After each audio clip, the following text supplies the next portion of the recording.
Chers élèves, bonjour. J'espère que vous allez bien. Aujourd'hui, on va continuer ce qu'on a déjà commencé la séance précédente, à savoir la section 3, adaptation des ressources aux besoins financiers du chapitre 6, la gestion financière.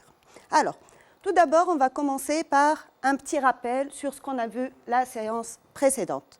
Donc, la dernière fois, on a commencé par l'analyse fonctionnelle du bilan. Donc, en première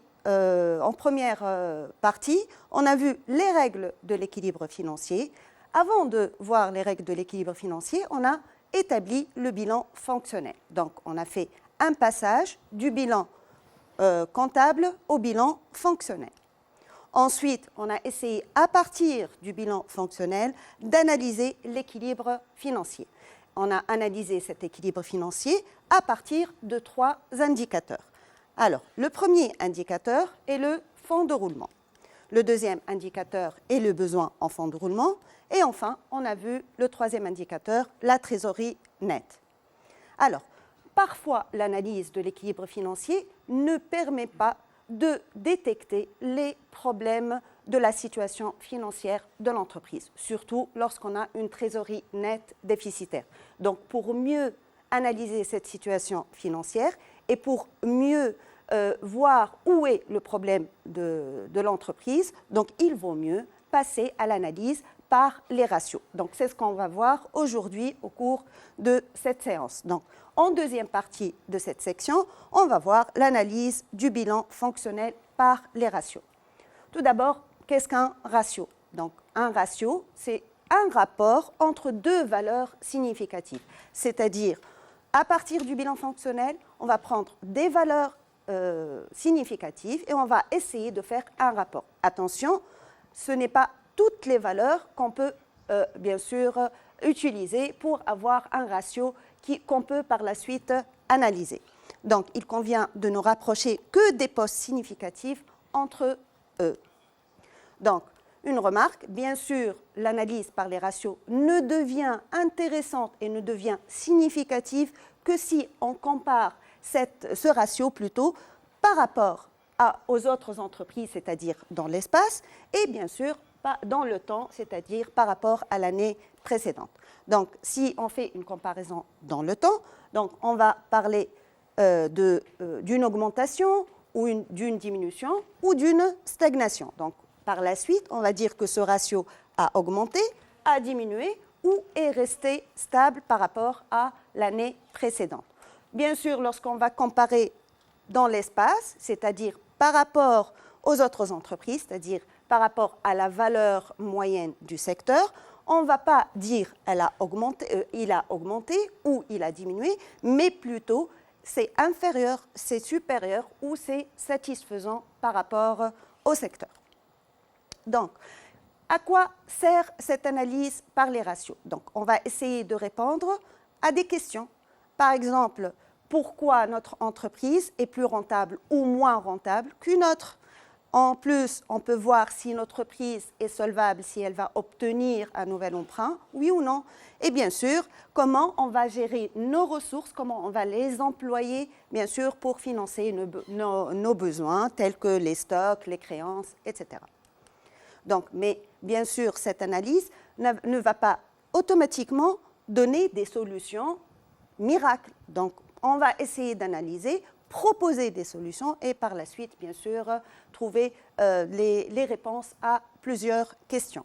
Alors, bien sûr, puisqu'on a vu dans la séance précédente comment établir le bilan fonctionnel, c'est à partir de ce bilan fonctionnel qu'on va essayer de faire l'analyse financière. Alors, le bilan fonctionnel est composé par deux parties, le haut et le bas.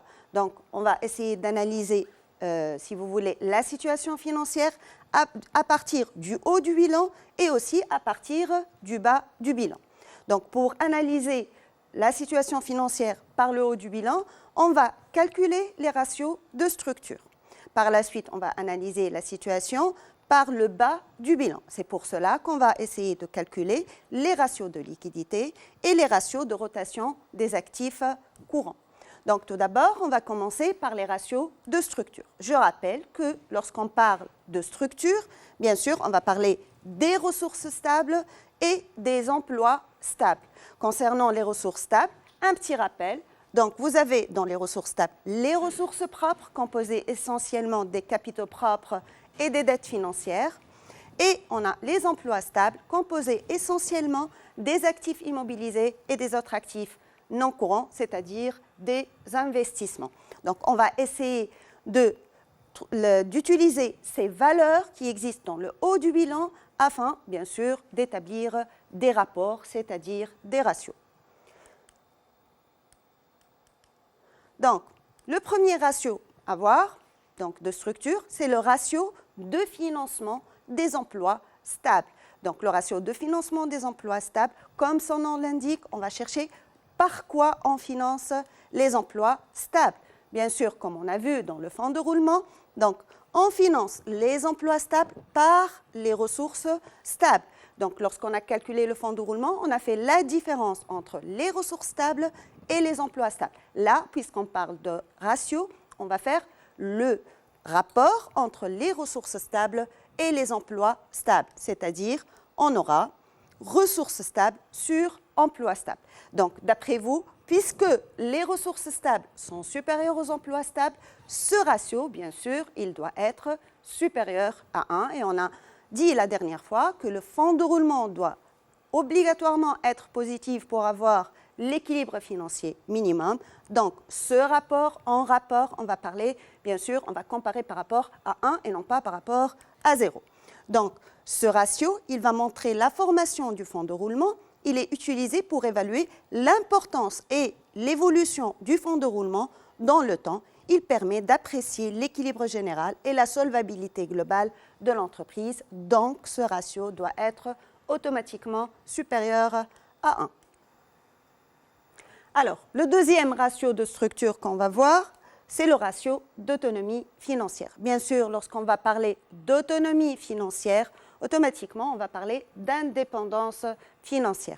Qu'est-ce que ça veut dire une entreprise autonome, une entreprise indépendante financièrement, c'est-à-dire qu'elle compte sur ses propres ressources et non pas sur les dettes qu'elle va obtenir ou bien qu'elle a déjà, bien sûr, obtenues auprès des banques.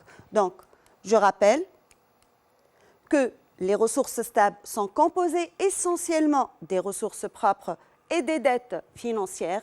Bien sûr, on voit bien que les ressources propres doivent être supérieures aux dettes financières, c'est-à-dire que la proportion des ressources propres doit être plus importante que les dettes financières. Donc, les ressources propres doivent être au moins égales à la moitié des ressources stables. Donc, pour calculer ce ratio, on va diviser les ressources propres par rapport aux ressources stables. Et bien sûr, ce ratio doit être supérieur à 50% ou au moins égal à 50%. Donc, à quoi sert ce ratio? Donc, il doit être déjà supérieur à 50%. Il mesure le degré d'indépendance, d'autonomie de l'entreprise. Lorsque ce ratio est inférieur à 50%, on considère que la capacité d'emprunt de l'entreprise est saturée. Elle doit s'engager à augmenter ses capitaux propres. C'est-à-dire, si ce ratio est inférieur à 50%, ça veut dire que l'entreprise est endettée. Donc, pour faire cet équilibre, elle doit augmenter ses ressources propres. En général, on augmente nos ressources propres par une augmentation du capital. Alors, on va passer à un autre ratio, qui est le ratio d'endettement. Alors, ce ratio, on peut le calculer de deux manières. Donc, on a les dettes financières et les ressources propres qui, ensemble, constituent les ressources stables. Donc, je rappelle qu'un ratio, c'est un rapport entre deux valeurs significatives. Donc, soit je peux diviser les dettes financières sur les ressources propres, ou bien voir quelle est la proportion des dettes financières par rapport aux ressources stables. Dans ce cas-là, je vais diviser les dettes financières par rapport aux ressources stables. Alors, je commence par le premier ratio, donc dette financière sur ressources propres. Donc, vous voyez là que les dettes financières sont inférieures aux ressources propres. Ça, c'est la meilleure chose pour l'entreprise. Donc, lorsque je vais diviser cette valeur sur cette valeur, donc automatiquement, ça doit être inférieur à 1. Donc, dans ce cas-là, l'entreprise doit respecter la règle de l'endettement limite qui préconise que l'endettement à long et à moyen terme ne doit pas dépasser le montant des ressources propres. Donc, ce ratio doit être inférieur à 1.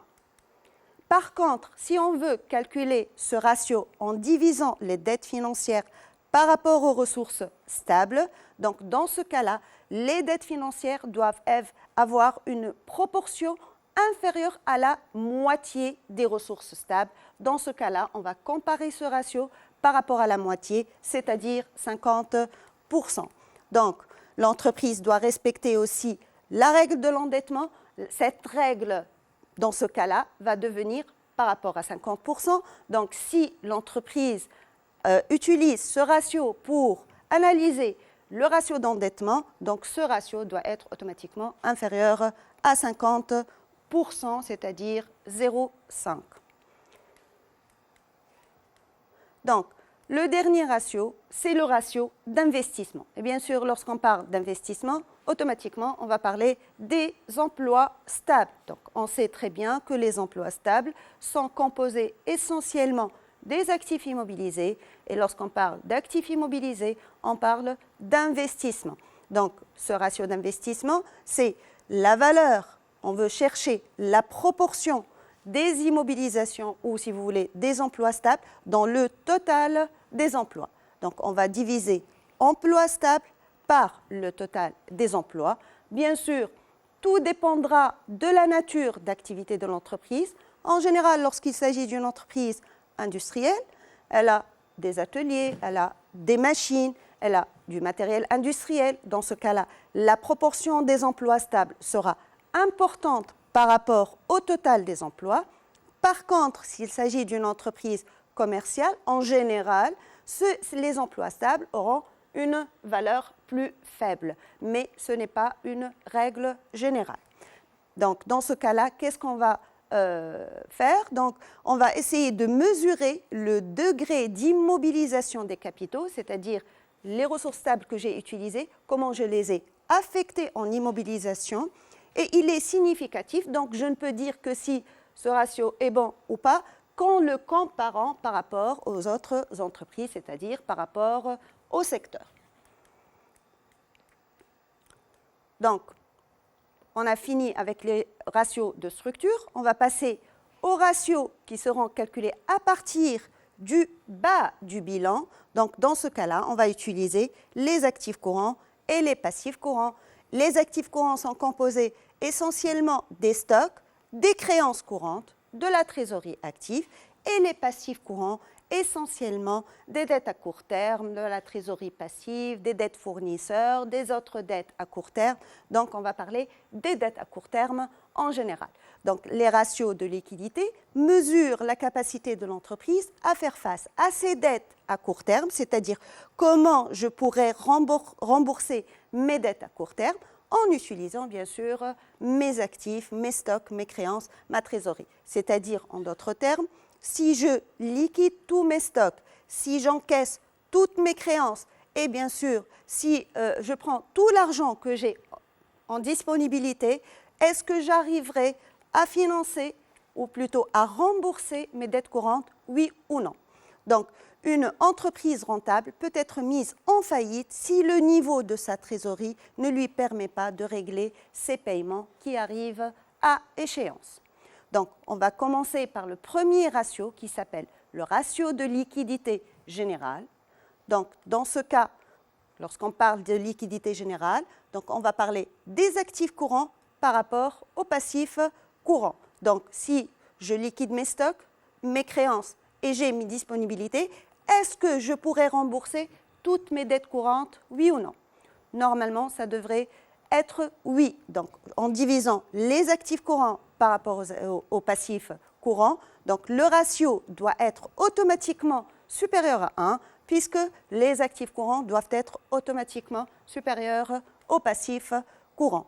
Donc, ce ratio mesure la capacité de l'entreprise à régler ses dettes à moins d'1 an par les liquidités générées par ses actifs courants. Donc ce ratio doit être automatiquement supérieur à 1. Alors, on passe par la suite au deuxième ratio de liquidité qui s'appelle le ratio de liquidité réduite. Donc, lorsqu'on parle de liquidité réduite, donc on va réduire, si vous voulez, un élément de notre actif. Donc, je rappelle que l'actif est composé des stocks, des créances et de la trésorerie, les disponibilités. Donc, puisque les stocks ne sont pas facilement vendables, c'est-à-dire que je ne peux pas les liquider à tout moment, donc on va essayer de réduire la valeur des stocks. Et après, on va faire le rapport entre actifs courants moins les stocks par rapport aux passifs courants. Donc, on aura dans la formule actifs courants moins stocks divisé par les passifs courants. Dans ce cas-là, donc ce ratio, il va mesurer la capacité de l'entreprise à régler ses dettes à moins d'1 an en faisant appel uniquement à ses créances et à ses liquidités, c'est-à-dire sans faire appel au stock.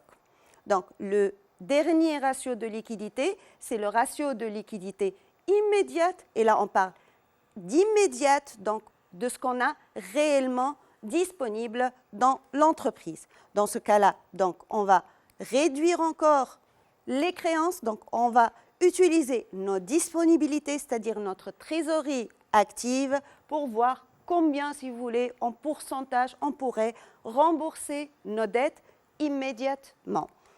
Donc, on va faire trésorerie active sur passif courant. Donc, dans ce cas-là, ce ratio mesure la capacité de l'entreprise à régler ses dettes à court terme en faisant appel uniquement à sa trésorerie, c'est-à-dire immédiatement. On va passer maintenant au ratio de rotation des actifs. Donc, on commence par les ratios de rotation des stocks. Vous avez déjà étudié la rotation au cours du deuxième chapitre, la gestion de l'approvisionnement. Donc, vous avez vu la rotation des stocks de matières premières et des marchandises. Donc, tout d'abord, on va commencer par calculer aussi la part des stocks dans les actifs. Donc, comme son nom l'indique, on va essayer de voir quelle est la proportion des stocks dans le total des emplois. Donc, pour voir quel sera, bien sûr, le pourcentage ou la valeur du stock dans les emplois. Une valeur ou plutôt un pourcentage important, ça veut dire que notre stock n'est pas, bien sûr, en mouvement, donc ça va générer des coûts de stockage importants.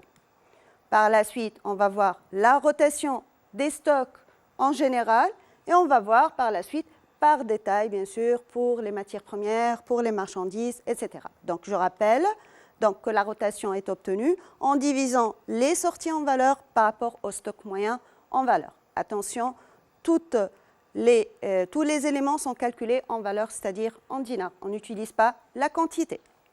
Donc, pour obtenir les sorties en valeur, on va utiliser cette formule. Donc, stock initial plus entrée en valeur moins stock final en valeur. Ensuite, pour calculer notre stock moyen, alors on fait stock initial en valeur plus stock final en valeur sur 2. Pour obtenir, bien sûr, notre rotation, par la suite, on va diviser les sorties en valeur par rapport au stock moyen en valeur. Donc, je rappelle, là, on a besoin de calculer les sorties en valeur, on a besoin des entrées en valeur, on a besoin du stock initial et du stock final. Et il ne faut pas oublier que lorsqu'on vous donne le stock final de l'année précédente, ça devient le stock initial de l'année en cours. Donc là, si je veux parler des entrées en valeur, quand il s'agit d'un stock de marchandises, on va parler du coût d'achat des marchandises. Par contre, lorsqu'on parle de sortie en valeur, dans ce cas-là, on va dire coût d'achat des marchandises vendues. Donc là, si vous avez le mot vendu, on parle de sortie. Pour les matières premières, donc pour les entrées, on parle de coût d'achat. Et pour les sorties, on va parler de coût d'achat des matières premières, bien sûr, consommées, qu'on va utiliser par la suite dans la production. Pour les produits finis, lorsqu'on parle d'entrée, on va parler du coût de production des produits finis, les produits que j'ai fabriqués, que je vais stocker par la suite dans le magasin de stockage. Et bien sûr, la sortie des produits finis, ça va vers où? Bien sûr, on va les vendre. Donc, dans ce cas-là, on va parler de coût de production des produits finis vendus. Donc ce ratio pour les marchandises, ça va devenir coût d'achat des matières premières, plutôt des marchandises vendues divisé par le stock moyen. Pour les matières premières, ça va être coût d'achat des matières premières consommées, ou plutôt achat consommé, on peut aussi dire, par rapport au stock moyen. Et si on va parler de produits finis, ça va devenir coût de production des produits finis vendus divisé par le stock moyen en valeur. Donc, ce ratio, bien sûr, va nous permettre de quoi? De déterminer le nombre de fois en moyenne de renouvellement du stock pendant une période déterminée. Donc, combien de fois le stock se renouvelle, tourne au cours d'une période ou au cours d'une année. Tout dépend de la période, bien sûr, qu'on vous donne à calculer.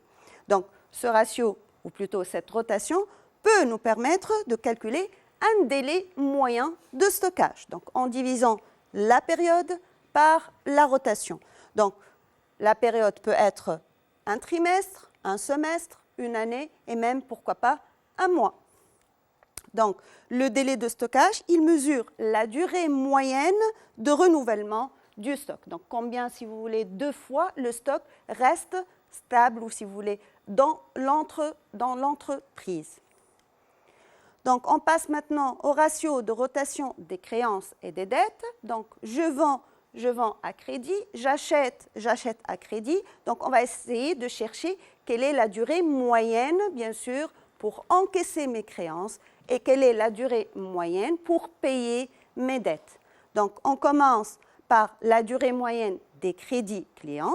Pour cela, j'ai besoin des créances clients que j'ai déjà calculées dans mon bilan fonctionnel, que je divise par les ventes nettes TTC, bien sûr, puisqu'on cherche une durée, on va multiplier par 360 jours, donc pour, bien sûr, voir combien il me plutôt le délai pour que je paye ou je règle, mais plutôt que j'encaisse mes créances. Donc, il mesure la durée moyenne de recouvrement des créances. Pour la durée moyenne des crédits fournisseurs, dans ce cas-là, on va diviser le montant des dettes fournisseurs que j'ai retrouvé dans mon bilan fonctionnel par rapport aux achats nets TTC, achats de matières premières, achats de fournitures, les services, si vous voulez, que j'ai payés à crédit, bien sûr, fois 360 pour chercher une durée moyenne. Donc là, je vais essayer de voir quelle sera la durée moyenne de règlement de mes dettes fournisseurs. Ça reste toujours une moyenne. Donc, pour essayer de mieux comprendre, ou plutôt de calculer ces ratios, on va passer à une activité. Donc, la société STP est une salle spécialisée dans la fabrication et la commercialisation des divers produits en plastique. Pour analyser la situation financière de l'entreprise, le responsable financier vous fournit en annexe les bilans fonctionnels comparés au 31/12/2019. Donc, on va partir d'un bilan fonctionnel puisqu'on a déjà vu dans la première partie, dans la séance précédente, comment établir un bilan fonctionnel. Donc, vous avez un bilan fonctionnel pour 2019-2018, les emplois stables, les actifs courants, les ressources stables et les passifs courants. Et on va essayer de partir de ce bilan fonctionnel détaillé et, bien sûr, d'analyser la situation financière de l'entreprise. Donc, tout d'abord, on va essayer d'analyser l'équilibre financier. Ça, on l'a déjà vu au cours de la séance précédente. Avant ça, on va essayer d'établir notre bilan fonctionnel en grande masse, c'est-à-dire condensé. Donc, on part du bilan fonctionnel détaillé. Bien sûr, là, on a le total des emplois stables qu'on va recopier pour 2019 et 2018, donc 508 489 500. Alors, pour l'actif courant hors trésorerie, là, vous remarquez qu'on n'a pas distingué l'actif courant hors trésorerie et la trésorerie de l'actif, donc plutôt du total des actifs. Donc, qu'est-ce que je dois faire? Je pars du total des actifs courants, duquel je retranche la trésorerie de l'actif pour retrouver mon actif courant hors trésorerie, ou bien je peux faire la somme des stocks, créances, autres actifs et placements et autres actifs financiers, comme vous voulez. Donc, on va obtenir 167 325. De la même manière, on va calculer l'actif courant de l'année 2018, donc en retranchant de 149 500 la somme de la trésorerie active, soit 8 200, ce qui va donner 141 300. Donc, pour la trésorerie de l'actif, donc il suffit de recopier le montant de la trésorerie de l'actif de la même manière pour la trésorerie de l'année 2018. Après, pour le total, soit vous refaites le total, soit vous recopiez le total des emplois que vous avez dans le bilan fonctionnel détaillé. On passe à la partie ressources. Donc, on part de la même manière du bilan fonctionnel détaillé. Donc, on recopie le total des ressources stables de l'année 2019 et 2018. De la même manière, ici, on a le total des passifs courants et on n'a pas le total du passif courant hors trésorerie. Donc, on va partir du passif courant. On retranche la trésorerie du passif. Donc, on va faire 95 720 moins 14 625, ce qui va donner 81 455.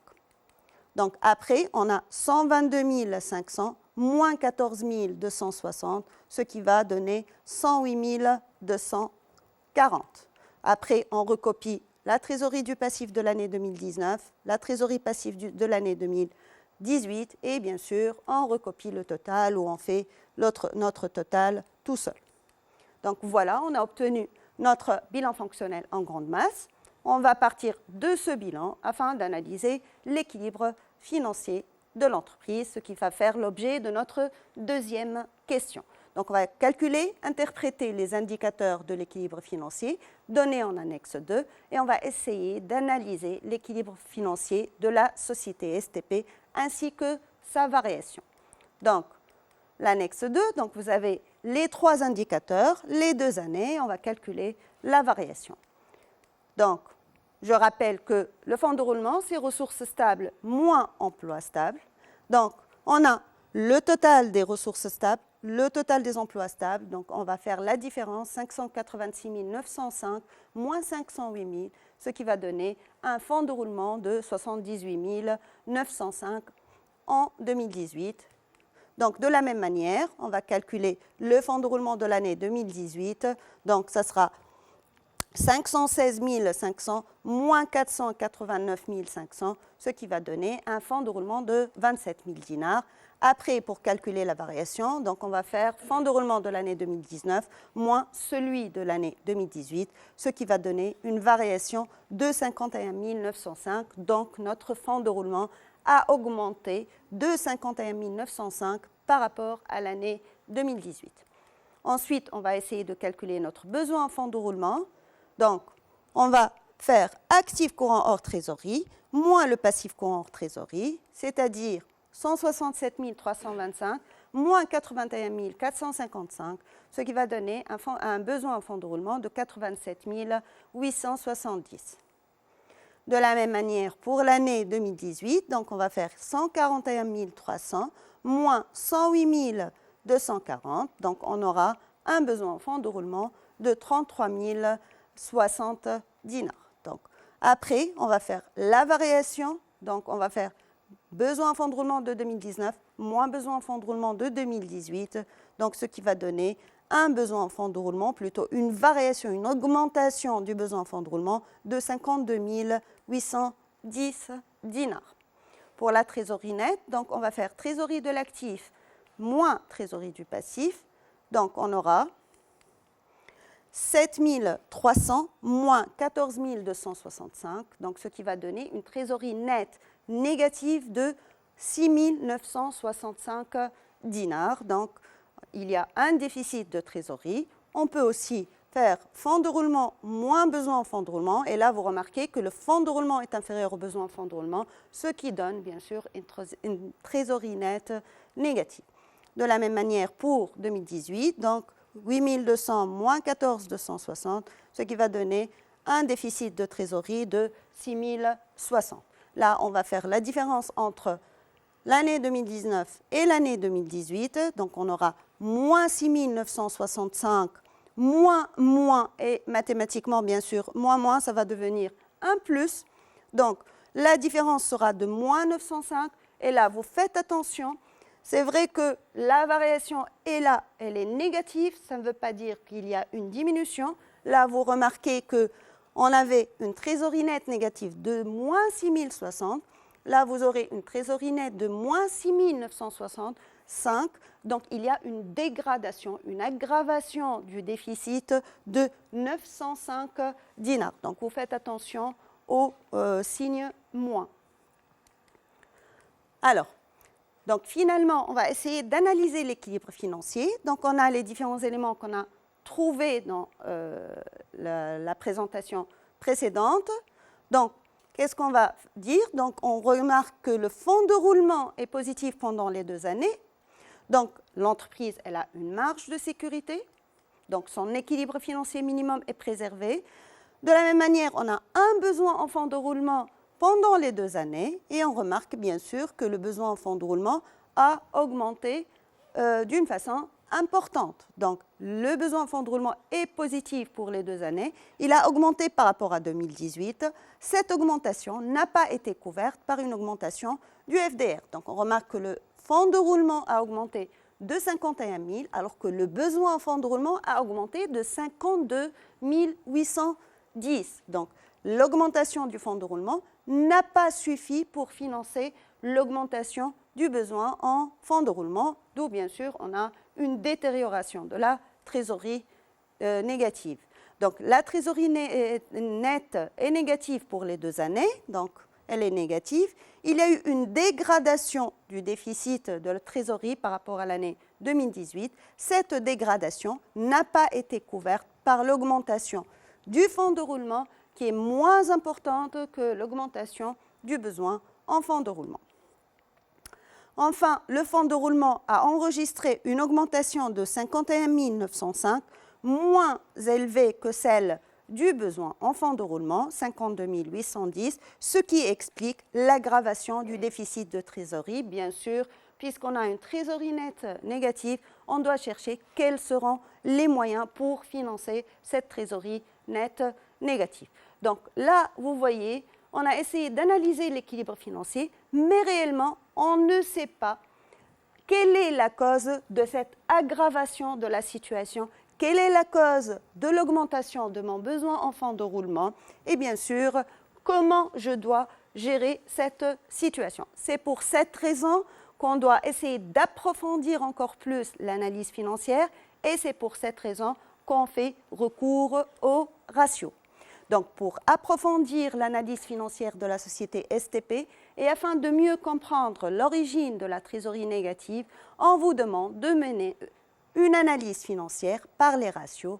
On vous fournit, entre autres, bien sûr, les informations suivantes pour l'année 2019. Donc, vous avez les achats de matières premières hors taxes, le chiffre d'affaires net, toutes taxes comprises, les autres achats de biens et services en toutes taxes comprises et le coût de production des produits finis vendus, soit 316 600. Et bien sûr, on vous donne une note pour détailler le montant du stock. Donc, on a dans notre stock les stocks de matières premières et le stock de produits finis puisqu'il s'agit d'une entreprise industrielle. On commence par les ratios de structure. Le premier ratio à calculer, c'est le ratio de financement ou de couverture des emplois stables. Donc, je rappelle la formule, c'est total des ressources stables par rapport au total des emplois stables. Donc, je rappelle les données. Donc là, vous avez les ressources stables, c'est 586 905 qu'on va diviser par les emplois stables, c'est-à-dire 508 000 dinars, ce qui va donner une valeur de 1,155. Donc, cette valeur, elle est supérieure à l'année précédente, mais elle est inférieure au secteur. Et on va voir par la suite le commentaire de ces différents ratios. Donc, concernant le ratio d'investissement, donc je rappelle que c'est le total des emplois stables par rapport au total des emplois. Donc, on va faire 508 000 divisé par le total des emplois stables, donc 682 625. Donc, on aura 0,74 4, si vous voulez, on peut multiplier par 100 et avoir un pourcentage, ça va être 74,4%. Alors, on va passer au ratio d'endettement. On va essayer de le calculer de deux manières. Donc, on va utiliser les données, bien sûr, qu'on a déjà dans les annexes au début de l'exercice. Donc, vous avez les ressources propres, 462 905, les dettes financières, 124 000 dinars, et vous avez le total des ressources stables, c'est la somme des deux, ce qui donne 586 905. Donc, on va commencer par la première formule, c'est-à-dire on va diviser le total des dettes financières par rapport au total des ressources stables. Donc, dans ce cas-là, on va faire 124 000 divisé par rapport au total des ressources stables. Donc, dans ce cas-là, on va comparer ce ratio par rapport à 50%, puisqu'on cherche la proportion des dettes financières dans le total des ressources stables. Donc, on va essayer de faire ce calcul. Donc, on va obtenir 21,13%. Donc, c'est inférieur à 50%. On va voir par la suite les commentaires. Et si on le calcule par rapport aux ressources propres, dans ce cas-là, on va diviser le montant des dettes financières, 124 000, par rapport au montant des ressources stables, 462 905. Dans ce cas-là, on va comparer par rapport à 1. Donc, il faut que la proportion des dettes financières soit inférieure à celle des ressources stables. C'est pour ça qu'on compare par rapport à 1. Donc, dans ce cas-là, on va obtenir, bien sûr, 26,79%. Enfin, on va calculer le ratio d'autonomie financière. Donc, on va diviser le total des ressources propres par rapport au total des ressources stables. Donc, on va faire 462 905 par rapport à 586 905. On va avoir 78,87%. Et bien sûr, je rappelle que ce ratio, on le compare par rapport à 50% et on remarque qu'il est supérieur à 50%. Donc là, on va dire que l'entreprise est autonome ou indépendante financièrement. Je passe au ratio de liquidité.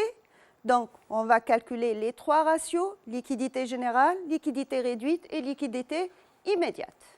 Donc, pour pouvoir calculer ces ratios, on a besoin du bas du bilan, donc des actifs courants et des passifs courants. Donc, je commence par le ratio de liquidité générale, c'est-à-dire je vais diviser le total des actifs courants par rapport au total des passifs courants. Donc, on aura 174 625 divisé par 95 720, ce qui va donner une valeur de 1,82. Donc, pour le ratio de liquidité réduite, du total des actifs courants, on va diminuer le montant des stocks. Donc, on va faire 174 625 moins 66 000, toujours divisé par le total des passifs courants, ce qui va donner 1,13. Alors, pour le ratio de liquidité immédiate, j'ai besoin de la trésorerie de l'actif et du total du passif courant. Donc, je vais diviser la trésorerie de l'actif par rapport au total des passifs courants. Donc, on aura 7 300 divisé toujours par 95 720. Donc, ce qui va donner 0,076. Si je veux changer en pourcentage, donc je multiplie par 100. Je recule la virgule de deux chiffres, donc ça sera 7,6%. Alors, on va essayer maintenant d'analyser le besoin en fonds de roulement à partir, bien sûr, de la rotation des actifs courants. Donc, dans ce cas-là, on va calculer tout d'abord la part des stocks. Donc là, j'ai besoin de la valeur du stock et de la valeur du total des emplois. Donc, on va faire stock sur total des emplois, donc 66 000 sur 682 625. Donc, on aura une part de 9,67%. Pour la rotation des stocks de matières premières, donc je rappelle que les matières premières et fournitures liées dans la note donnée au début de l'exercice, en 2019, elle est de 16 000. Donc, le bilan, il est établi au 31-12. Donc, quand je dis stock dans le bilan au 31-12-2019, je parle du stock final. Donc, si je parle pour la valeur du stock au 31-12-2018, je vais parler du stock final de 2018, ce qui va devenir par la suite le stock initial de l'année suivante, c'est-à-dire de l'année 2019. Et en plus, on a besoin des achats de matières premières. Et lorsque je parle d'achat de matières premières, je parle des entrées en valeur. Alors, je rappelle la formule, c'est les achats consommés ou sortis en valeur divisés par le stock moyen. Donc, je dois tout d'abord calculer mes sorties en valeur, c'est-à-dire mes achats consommés, calculer mon stock moyen pour pouvoir faire la division par la suite. Donc, je rappelle que la formule des achats consommés ou des sorties en valeur, c'est le stock initial, celui-là, donc c'est le final de l'année 2018, plus les achats, c'est-à-dire les entrées, moins le stock final, c'est celui de l'année 2019. Donc, on aura 10 800 plus les achats, bien sûr, hors taxe, j'insiste, donc 166 000 moins la valeur du stock final, c'est-à-dire 16 000. Donc, on aura une sortie en valeur de 160 800. Par la suite, on va calculer le stock moyen en valeur. Donc, on aura stock initial plus stock final sur 2. Donc, 10 800 plus 16 000 sur 2, ce qui va donner 13 400.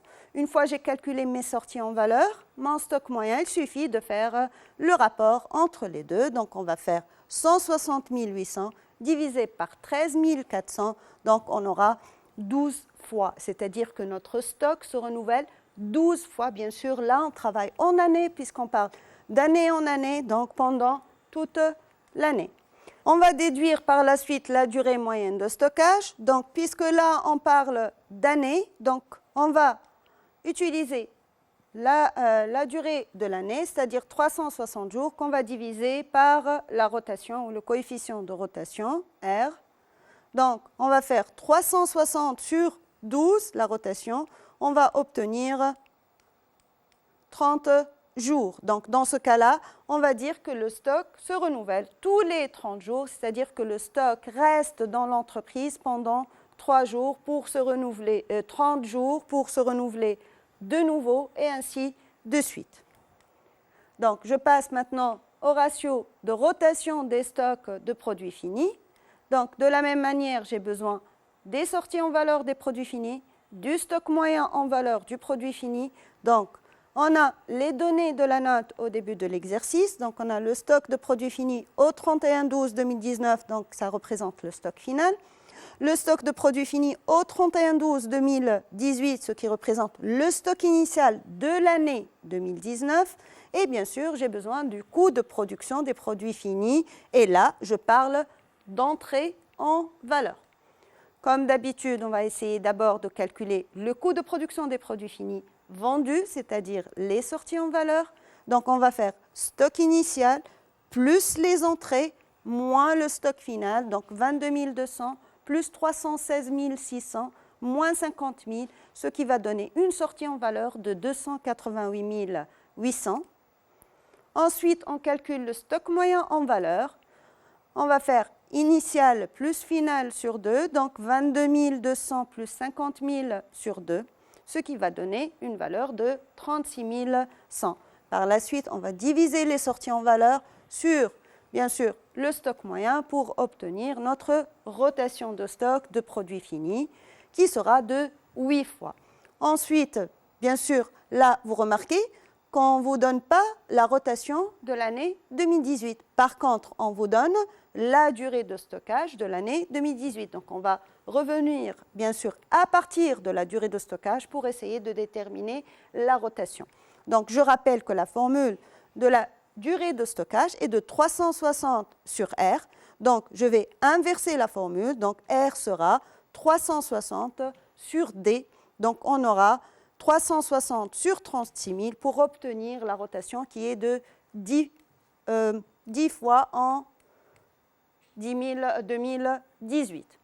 Par la suite, on va calculer la durée de stockage. Donc, 360 sur R pour l'année 2018. Donc, on fera 360 sur 8, ce qui va donner, bien sûr, 45 jours. Donc, maintenant, on va passer à la rotation des créances et des dettes. On commence par la durée moyenne des créances clients ou des crédits clients. Donc, pour cela, on a besoin des créances clients de notre bilan fonctionnel, du chiffre d'affaires TTC et bien sûr, pour les autres données, on va les utiliser pour la durée moyenne des crédits fournisseurs. Donc, on rappelle la formule, c'est créances clients divisé par le chiffre d'affaires net TTC fois 360. Donc, pour l'année 2019, c'est 78 700 divisé par 708 000 qui représente la valeur du chiffre d'affaires en toutes taxes comprises, multiplié par 360, ce qui va donner une moyenne de 40 jours. Donc, l'entreprise va encaisser en moyenne ses créances tous les 40 jours. Pour la durée moyenne des crédits fournisseurs, on va utiliser la formule, bien sûr,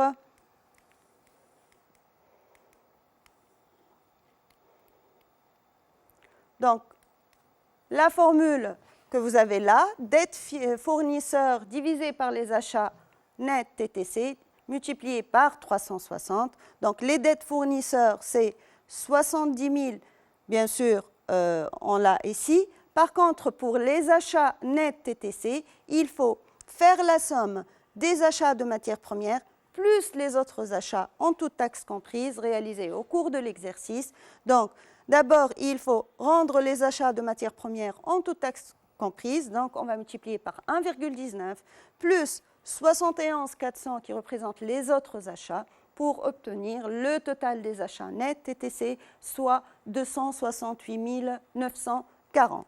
Après, il suffit de diviser 70 000, qui est la dette fournisseur, par le total des achats nets TTC et multiplier par 360 pour obtenir une durée moyenne de 94 jours. C'est-à-dire qu'on doit régler nos fournisseurs tous les 94 jours, bien sûr, c'est une moyenne. Voilà, on passe maintenant à l'analyse de tous ces ratios qu'on a calculés.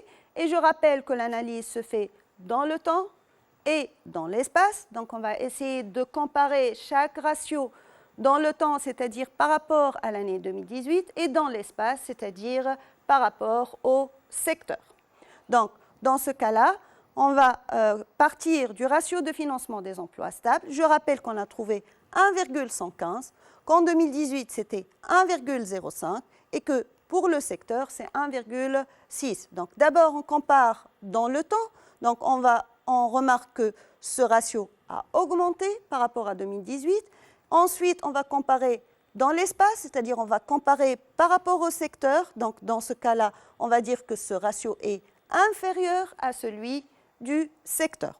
Donc, pour le commentaire, déjà, notre ratio, il est supérieur à 1. Donc, on a une bonne situation. Si vous voulez, l'équilibre financier minimum est préservé. Donc, ce ratio est supérieur à 1 pour les 2 années. Il a augmenté par rapport à 2018, comme on l'a déjà dit. Et bien sûr, on va pratiquement dire, ou plutôt énoncer, le même commentaire que lorsqu'on a un fonds de roulement positif. Donc, on aura les ressources stables, couvre les emplois stables, l'entreprise respecte a priori l'équilibre financier minimum. Ce ratio est inférieur à celui du secteur, c'est-à-dire malgré son augmentation, il reste inférieur à celui du secteur. Donc, on passe maintenant au ratio d'investissement. Donc, on l'a trouvé, c'est 74,4%. Celui de l'année précédente, c'était de 77,6%. Et celui du secteur, il est de 60%. Donc, elle a moins investi au cours de l'année 2019. Et bien sûr, on remarque qu'elle investit un peu trop par rapport à la moyenne du secteur. Donc, les emplois stables représentent 74,4% du total des emplois. On constate une légère baisse de ce ratio par rapport à l'année 2018, mais il reste supérieur à celui du secteur. On passe au ratio d'endettement. Pour le premier ratio qu'on a calculé en divisant les dettes financières par rapport aux ressources stables, donc on a obtenu 21,13%. donc dette financière par rapport aux ressources stables. Dans ce cas-là, on a remarqué que les dettes financières représentent 21,13% du total des ressources stables en 2019.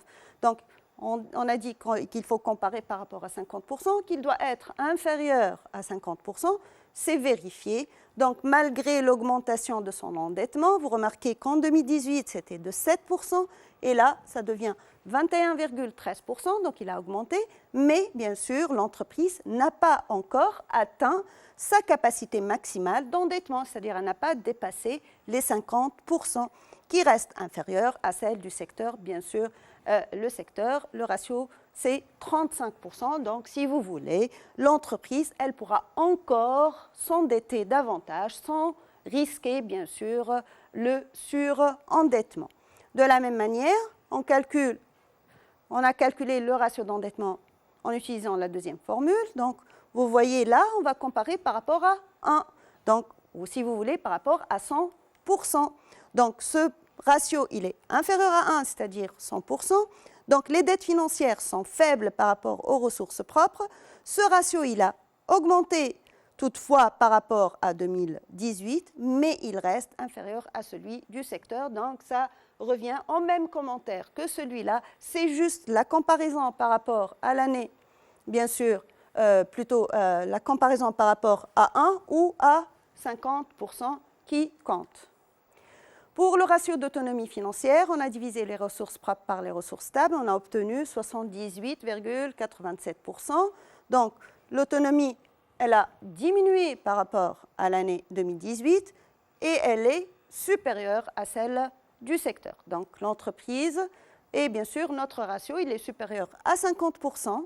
Donc, d'abord, on va dire que les ressources propres représentent 78,87% du total des ressources stables en 2019. Ce ratio a diminué par rapport à 2018. Donc, cependant, ce ratio montre pour les 2 années que l'entreprise est autonome financièrement puisque ça reste toujours supérieur à 50%. On constate que le ratio du secteur est de 65%. Il est inférieur à 78,87. Donc, si vous voulez, l'entreprise peut donc s'endetter davantage puisqu'elle n'a pas encore atteint la moyenne du secteur. Donc, pour les ratios de liquidité, pour le ratio de liquidité générale, donc on va dire le ratio il est supérieur à 1. Donc, l'entreprise pourra rembourser la totalité de ses dettes courantes par ses actifs courants, composés de quoi? Des stocks, des créances et de trésorerie. Et bien sûr, on remarque que ce ratio, il a augmenté par rapport à 2018 et il reste inférieur au secteur. Pour la liquidité réduite, donc, on a trouvé le ratio supérieur à 1, c'est-à-dire même si l'entreprise ne fait pas appel à ses stocks, donc dans ce cas-là, elle pourra rembourser, puisque c'est supérieur à 1, elle va rembourser la totalité de ses dettes courantes par ses actifs courants, moins bien sûr sans les stocks. Alors, on passe au ratio de liquidité immédiate. Donc, lorsqu'on a divisé la trésorerie de l'actif par rapport au passif courant, on a trouvé que c'est 7,6%. Donc, ce ratio, il a augmenté par rapport à 2018, mais il est beaucoup trop faible par rapport au secteur. Donc, l'entreprise pourra rembourser seulement 7,6% de ses dettes courantes immédiatement. Ce ratio a légèrement augmenté par rapport à l'année 2018, mais il reste inférieur à celui du secteur. 7,6% est inférieur, beaucoup plus inférieur par rapport au secteur, c'est-à-dire 20%. Alors, on passe au ratio des rotations des actifs courants. Donc, pour la part des stocks, c'est 9,67% et bien sûr, en 2018, elle a augmenté, cette part des stocks, et elle est importante par rapport au secteur. Donc là, il y a une part importante des stocks dans la société, ce qui va générer des coûts de stockage importants. Donc là, on va dire que les stocks représentent 9,67% du total des emplois. Ce ratio a augmenté par rapport à 2018. Il est supérieur à celui du secteur. On va appuyer, si vous voulez, ces résultats par la rotation qu'on va voir bien sûr qui est un peu lente par rapport au secteur.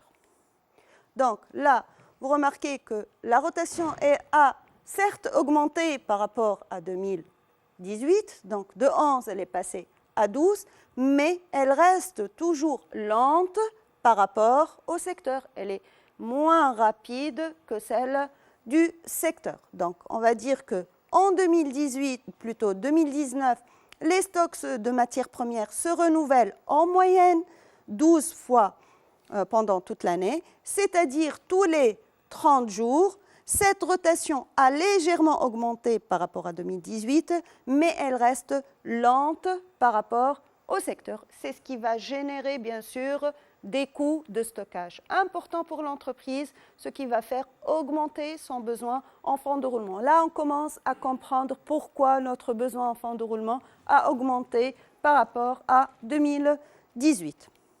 Donc, on passe aux commentaires des rotations des stocks de produits finis. Là aussi, on remarque une baisse de la rotation par rapport à 2018. Donc, de 10, elle est passée à 8. Et bien sûr, elle est inférieure au secteur. Là aussi, elle a un problème de stockage. Donc, on va voir par la suite quelles sont les éventualités de ce problème. Donc, en 2019, le stock de produits finis se renouvelle en moyenne 8 fois, c'est-à-dire tous les 45 jours. Cette rotation a diminué par rapport à 2018. Elle est lente par rapport au secteur, donc ce qui va générer des coûts de stockage importants. Enfin, donc on va faire la rotation des créances clients et la rotation des dettes fournisseurs.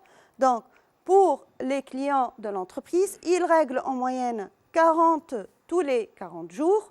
Et là, l'entreprise, elle a une bonne moyenne par rapport au secteur, donc 40 jours. L'année précédente, c'était 45 jours. Elle a baissé cette durée, bien sûr, pour s'aligner à la moyenne du secteur. Donc, les clients règlent l'entreprise tous les 40 jours. Ce délai a diminué par rapport à 2018 et il est satisfaisant par rapport au secteur. Pour la durée moyenne des crédits clients, on remarque que l'entreprise règle ses fournisseurs tous les 14 jours et que cette durée a augmenté par rapport à l'année 2019, plutôt 2018, mais elle reste toujours inférieure à la moyenne du secteur. Donc maintenant, on va essayer d'expliquer quel est le problème de cette trésorerie négative, donc en se basant sur les données de l'équilibre financier, appuyées par le calcul des ratios qu'on a effectués. Bien sûr, là, vous remarquez que la durée moyenne de stockage de matières premières est plus importante que celle du secteur. Donc, on a une rotation lente, donc ça va générer des coûts de stockage élevés, donc un besoin en fonds de roulement important. Là, on a aussi une durée de stockage plus importante que celle du secteur, donc on a un coût de stockage important, donc automatiquement un besoin en fonds de roulement plus important.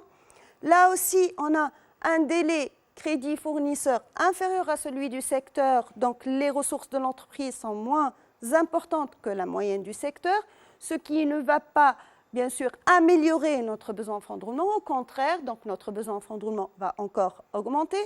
Et bien sûr, le seul avantage, c'est qu'on a une moyenne des créances clients égale, bien sûr, à celle du secteur.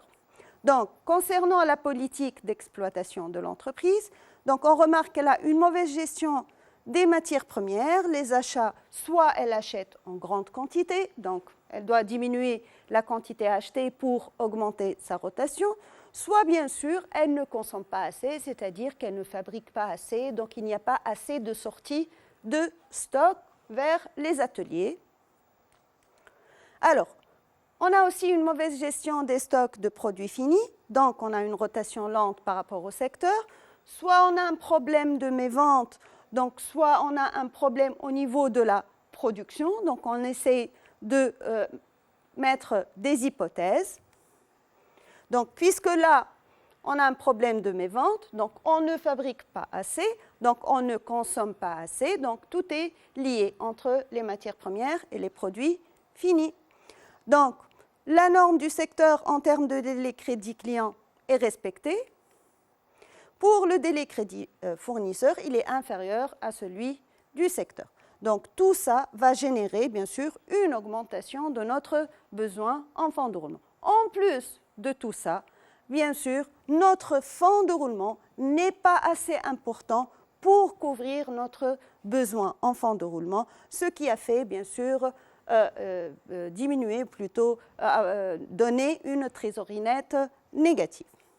Donc, on va essayer de proposer des solutions pour améliorer la situation financière de l'entreprise. Rappelez-vous, quand on a vu la dernière séance, lorsqu'on a une trésorerie nette négative, revenez à la séance et vous allez voir que j'ai émis toutes les hypothèses et toutes les solutions possibles pour améliorer une trésorerie nette négative. Donc, là, soit je joue sur les ressources stables, c'est-à-dire j'essaie d'augmenter mon fonds de roulement, et donc dans ce cas-là, je vais augmenter mes ressources stables. Comment? En augmentant mon capital. Soit je vais augmenter mes dettes financières puisque l'entreprise n'est pas surendettée et puisque la capacité de l'entreprise d'endettement maximale n'est pas atteinte, donc je peux me permettre d'emprunter encore plus, bien sûr, un emprunt à long terme.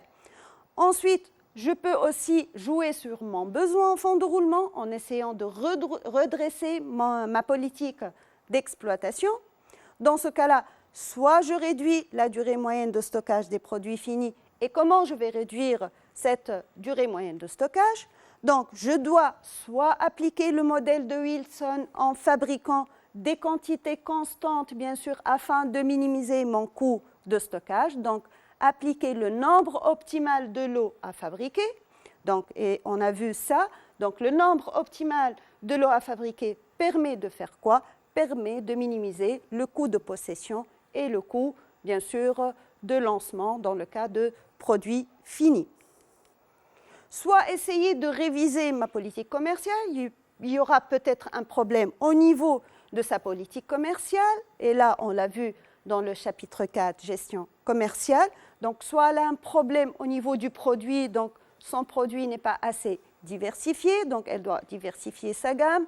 Soit elle a un problème au niveau du prix, donc elle doit réviser son prix de vente. Soit elle a un problème au niveau de la communication, ou peut-être au niveau de la distribution, elle doit changer de canal ou améliorer ses canaux de distribution ou chercher un circuit plus élargi.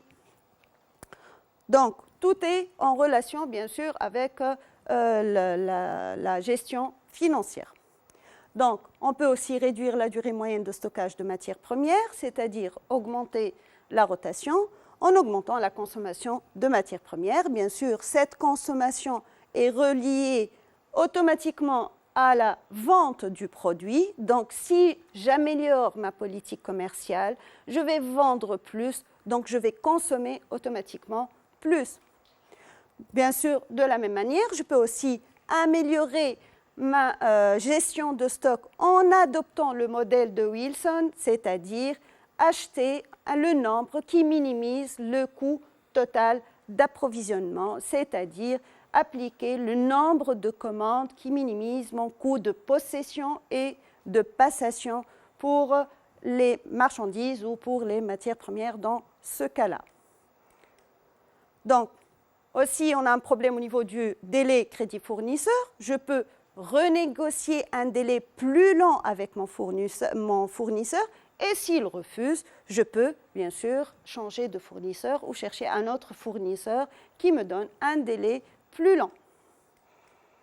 Voilà, donc là, c'est notre activité. On va essayer maintenant de traiter l'activité tirée du bac 2017, session de contrôle, donc, où on va essayer aussi d'analyser la situation financière de l'entreprise. Donc, un travail préparatoire a été effectué. Celui-ci a permis d'établir pour l'année 2016 le bilan fonctionnel donné en annexe A. Au cours de votre travail, vous aurez à évaluer pour l'année 2016 la formation du besoin en fonds de roulement de la société afin de vous aider dans votre analyse. Vous disposez des données historiques et bien sûr des données concernant le secteur d'activité en annexe B. Donc là, vous avez l'annexe A, votre bilan fonctionnel en grande masse en dinars. vous avez des renseignements complémentaires pour le détail des grandes rubriques et vous avez bien sûr les ratios déjà calculés pour l'année précédente et pour bien sûr le secteur pour l'année en cours. Donc, et bien sûr, vous avez les données complémentaires qui vont nous servir à faire les différents calculs. Donc, à partir du bilan fonctionnel de la société, déterminer en justifiant les calculs fonds de roulement, besoin en fonds de roulement, trésorerie nette et vérifier le calcul par la relation liant le fonds de roulement, le besoin en fonds de roulement et la trésorerie nette. Et là, on parle de la relation entre les trois indicateurs qui est l'équation de l'équilibre financier. Donc, je rappelle que le bilan que vous avez en annexe A, à partir de ce bilan, on va calculer notre fonds de roulement, donc ressources stables moins emploi stable, donc ça va donner 200 000 dinars. Pour le besoin en fonds de roulement, c'est actif courant hors trésorerie moins passif courant hors trésorerie, on aura 350 000 dinars. Et enfin, notre trésorerie nette, bien sûr, ici il faut faire attention. Donc si on vous demande de calculer les indicateurs et bien sûr, vous avez par la suite la question qui porte sur la relation entre les trois indicateurs, dans ce cas-là, pour calculer notre trésorerie nette, il faut utiliser la formule de la trésorerie de l'actif moins trésorerie du passif. Donc on aura 5 000 moins 155 000, ce qui va donner moins 150 000 dinars. Donc on a une trésorerie nette négative de 150 000 dinars. Donc pour vérifier cette relation, donc on va utiliser la formule trésorerie nette égale fonds de roulement moins besoin en fonds de roulement, c'est-à-dire on va faire 200 000 moins 350 000, ce qui va donner le même résultat, soit moins 150 000 dinars.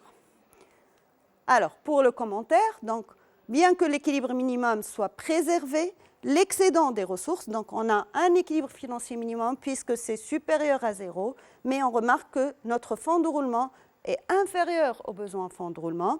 Donc, il est nettement inférieur aux besoins en fonds de roulement, ce qui explique la trésorerie négative. Donc, ce besoin semble être structurel. Donc, on a un besoin en fonds de roulement structurel, c'est-à-dire permanent, donc semble structurel. Et par conséquent, il doit être financé par des ressources stables et ou par une révision de la politique d'exploitation. C'est-à-dire soit on va essayer d'augmenter notre fonds de roulement, soit on va essayer de réviser notre activité d'exploitation qui a fait que notre besoin en fonds de roulement est très, très important. Donc, pour essayer de mieux, bien sûr, voir où se trouve le problème, donc on va essayer, bien sûr, de calculer les ratios liés à l'exploitation. On va commencer par la durée moyenne du stockage de matières premières. Donc, on vous a donné en annexe, donc, le stock moyen des matières premières et le coût d'achat des matières premières. Là, vous avez le mot consommé, c'est-à-dire qu'on vous a donné les sorties en valeur toutes prêtes. Donc, il suffit de faire la division entre les sorties en valeur et le stock moyen. Donc, on rappelle la formule, c'est achat consommé sur stock moyen. Donc, on va faire 600 000 sur 150 000. Donc, on a une rotation de 4 fois. Après, pour calculer la durée moyenne, donc là on parle d'années, donc 360 sur 4, donc ce qui fait une durée moyenne de 90 jours.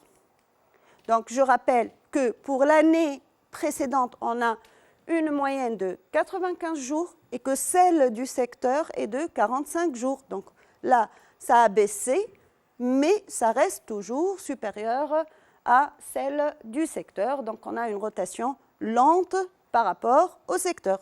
Donc, bien que la durée moyenne de stockage de matières premières ait connu une diminution par rapport à l'année précédente, elle est le double. Donc là, c'est 45 et là, c'est 90 jours. Donc, c'est 45 fois 2. Donc, c'est le double de celle du secteur. Par conséquent, la situation est critique car ça va générer des frais de stockage importants. Donc, on passe maintenant à la rotation de stock des produits finis. Donc, on va calculer la durée moyenne de stock de produits finis. Donc, de la même manière, on a le stock moyen et on a le coût de production des produits finis vendus, c'est-à-dire les sorties en valeur. Donc, on va essayer d'appliquer la formule, donc coût de production des produits finis vendus sur stock moyen, donc on aura 1200 divisé par 100 000, ce qui va donner une rotation de 12 fois.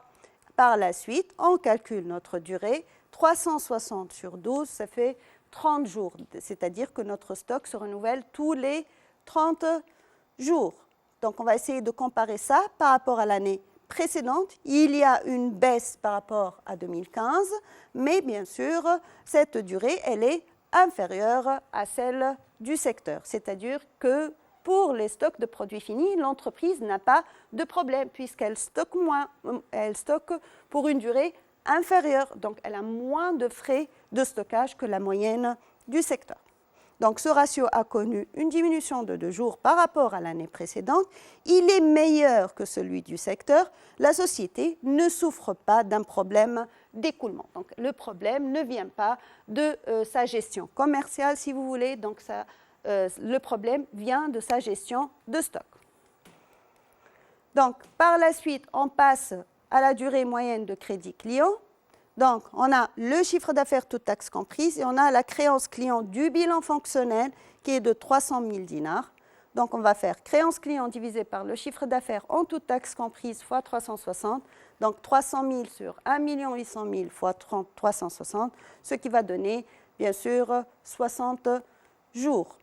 Donc, là, on a la moyenne en 2015 et celle du secteur qui est de 50 jours. Donc là, qu'est-ce qu'on remarque? On remarque que cette durée n'a pas bougé, n'a pas changé par rapport à l'année précédente, mais elle est supérieure à celle du secteur. Donc là, on a accordé un délai plus lent que la moyenne du secteur. Donc automatiquement, ça va faire augmenter mon besoin en fonds de roulement. Donc la durée moyenne du crédit client n'a pas changé par rapport à l'année précédente, mais elle est plus importante que celle du secteur, ce qui a accentué le décalage. Alors, et enfin, on va faire la durée moyenne du crédit fournisseur. Donc, comme d'habitude, on a les données concernant les achats, la dette fournisseur du bilan fonctionnel, et on va faire, bien sûr, 200 000 dettes fournisseurs divisé par les achats net TTC 800 000 fois 360, ce qui va donner une durée moyenne de 90 jours.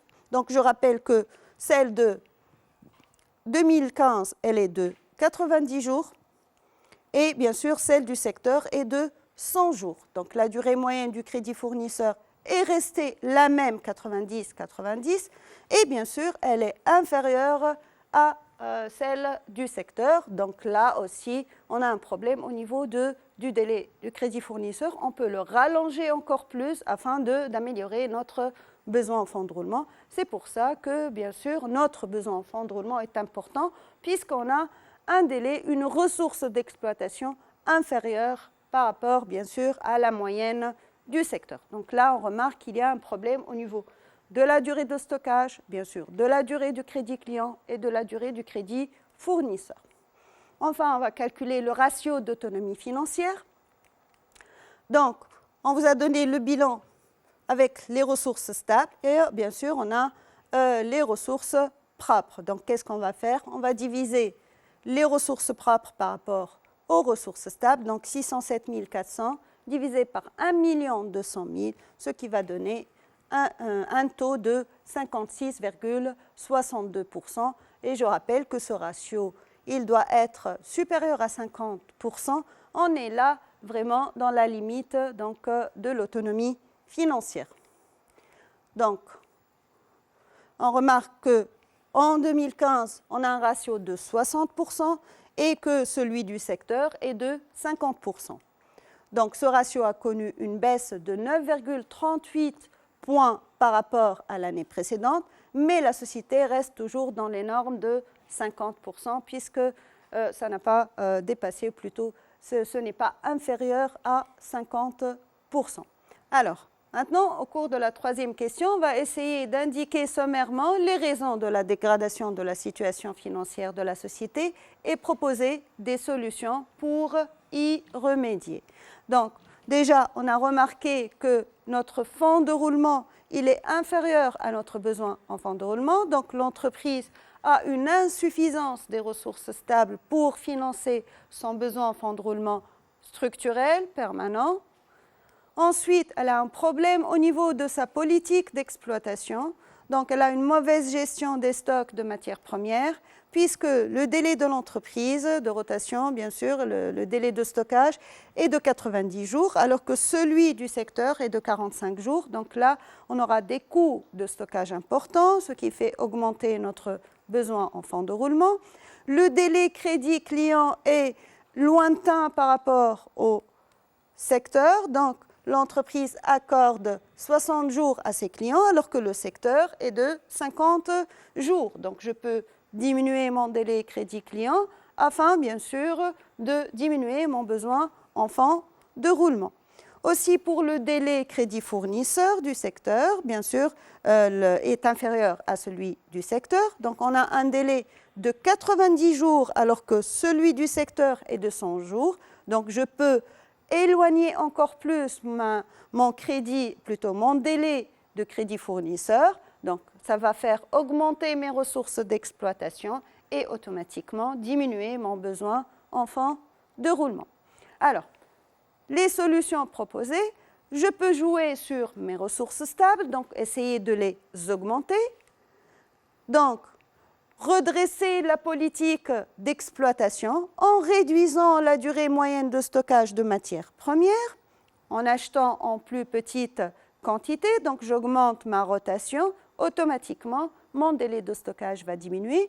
Accorder des délais crédit client plus courts puisque la moyenne du secteur est inférieure, donc je peux diminuer sans risquer que mes clients fuient vers les concurrents.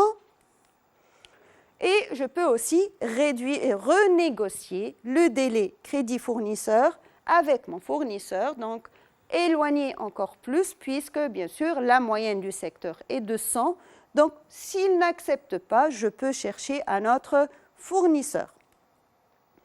Alors, on va passer à une autre question. Quels sont les moyens de financement à court terme que pourrait proposer la banque à la société pour pallier au déficit de trésorerie actuel? Donc, pour, si vous voulez, combler mon déficit, quels sont les moyens? Et là, bien sûr, on l'a déjà étudié lorsqu'on a vu le cycle d'exploitation et les moyens de financement de notre cycle d'exploitation. On peut recourir à un escompte des effets, c'est-à-dire céder des effets dont l'échéance est lointaine à la banque pour avoir de l'argent immédiatement, recourir à un découvert bancaire ou à des facilités de caisse, faire du factoring ou de l'affacturage, donc vendre mes créances à une entreprise qui va les encaisser, bien sûr, et qui va me donner de l'argent au comptant. Et bien sûr, il y a aussi l'emprunt lié au cycle d'exploitation. Dans des cas particuliers, je peux obtenir un emprunt à court terme auprès de la banque. Alors, outre ces outils de financement à court terme, dites quels sont les moyens de financement que pourrait mettre la société en œuvre pour rétablir durablement, bien sûr, là, lorsqu'on parle durablement, donc, si vous voulez, des moyens à long terme, donc pour améliorer l'équilibre financier et la trésorerie. Donc, puisqu'on parle de moyens durables, donc on va essayer d'augmenter nos ressources stables ou diminuer nos emplois stables. Donc, je peux recourir à une augmentation des ressources stables par des nouveaux emprunts à long terme, bien sûr, ou par l'augmentation du capital par des apports en numéraire, bien sûr, c'est-à-dire on va demander aux associés ou aux actionnaires d'apporter de l'argent. En contrepartie, ils vont obtenir une part plus importante dans le capital de l'entreprise. On peut aussi céder des immobilisations qui ne sont pas productives, qui ne sont pas utilisées, donc afin d'avoir de l'argent liquide. Donc, l'une des solutions qu'a eu le gérant de la société, il souhaite financer le déficit de trésorerie par un emprunt remboursable dans 4 ans, c'est-à-dire un emprunt à long terme. Préciser quel serait alors l'impact d'une telle décision sur l'autonomie financière de la société. Alors, pour pouvoir comparer entre la situation actuelle et la situation après avoir obtenu l'emprunt, on va essayer de dresser un tableau, voir la situation des ressources avant financement et voir la situation des ressources stables après financement, bien sûr, par un emprunt à long terme. Donc, je rappelle que dans les données, vous avez les ressources propres de l'année 2019 avant d'avoir cet emprunt, 607 400. Les ressources stables, c'était de 1 200 000. Donc, automatiquement, pour déterminer les dettes financières, on va déduire d'1 200 000 le montant des ressources propres. Donc, on va avoir une dette financière de 592 600. Donc, ensuite, on a calculé le ratio d'autonomie financière. On a trouvé que c'était 50,62%. Je rappelle que le déficit de trésorerie de l'entreprise était de 150 000, que le gérant veut obtenir un emprunt pour financer ce déficit. Donc, il va chercher à obtenir un emprunt de 150 000 dinars. Donc, un emprunt, c'est quoi? C'est une dette financière. Donc, si j'obtiens son emprunt, les ressources propres ne vont pas changer. Donc, elles vont rester les mêmes. Donc, ça va rester 607 400. Par contre, le montant des dettes financières, qui était de 592 600, va augmenter par le montant de cet emprunt. Donc, on aura plutôt une dette financière de 742 600. Automatiquement, puisque les dettes financières ont augmenté, le montant total de mes ressources stables va automatiquement augmenter. Donc, on aura un montant de ressources stables d'1 350 000 dinars. Donc là, je vais refaire le calcul de mon ratio d'autonomie financière. Donc, je vais diviser les ressources propres par rapport aux nouvelles ressources stables. Donc, on aura 607 400 divisé par 1 350 000 dinars, ce qui va donner 0,4479, c'est-à-dire 44,79%.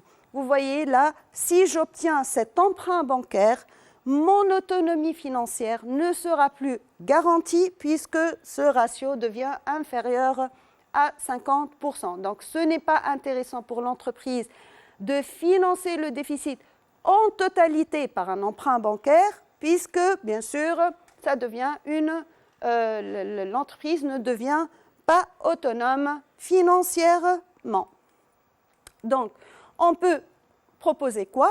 Essayer donc de, si vous voulez, avoir un financement mixte, partie par emprunt et partie par des ressources propres, faire une augmentation de capital. Donc, bien que le financement de ce déficit par un emprunt à moyen terme renforce les ressources stables, c'est vrai que mes ressources stables ont augmenté, l'autonomie financière de la société va se dégrader. Elle était de 50%, elle est devenue 44,79% et elle n'est plus autonome financièrement, donc elle n'aura plus d'indépendance financière. Donc, par conséquent, il serait souhaitable de financer le déficit par des ressources mixtes. Donc, on va essayer de mélanger un peu de ressources propres et un peu de dette financière. Voilà, donc ainsi, on va faire une synthèse de tout ce qu'on a vu au cours de cette section, c'est-à-dire la section 3, adaptation des ressources aux besoins financiers. Au cours de la séance précédente, on a essayé d'analyser l'équilibre financier par les 3 indicateurs, le fonds de roulement, le besoin en fonds de roulement et la trésorerie nette. Au cours de cette séance, on a essayé d'analyser la situation financière à travers les ratios. Donc, on a calculé des ratios par le haut du bilan, c'est-à-dire les ratios de structure. On a calculé des ratios par le bas du bilan, c'est-à-dire les ratios de liquidité et les ratios de rotation des actifs courants. Voilà, j'espère bien sûr que cette séance vous a été bénéfique. Travaillez plus, bien sûr, et persévérez, et vos efforts, bien sûr, seront récompensés. Au revoir et à la prochaine séance, et à bientôt.